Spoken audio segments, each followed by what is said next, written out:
বন্ধুরা, প্রতিদিনকার মতন আজকে দুপুরবেলায় কি রান্না হবে সেইটা তোমাদের দেখাচ্ছি, ঠিক আছে? এই যে দেখো, প্রথমেই করব সবুজ নোটের শাক, একটু পেঁয়াজ ফোড়ন দিয়ে, আর এই যে মাছের তেল দিয়ে করব। হ্যাঁ, ছেলেও বলেছে খাবে, তাই আমি বললাম যে তোকে বেগুন দিয়ে শুধু তেল দিয়ে ভেজে দেবো। বললো না না, ওই শাক দিয়েই খাবো, ওই শাক দিয়ে করব।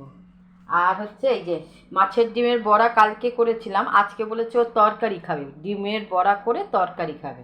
এই যে আর করব শুকনো শুকনো করে বেগুন ভেন্ডি ভাজা।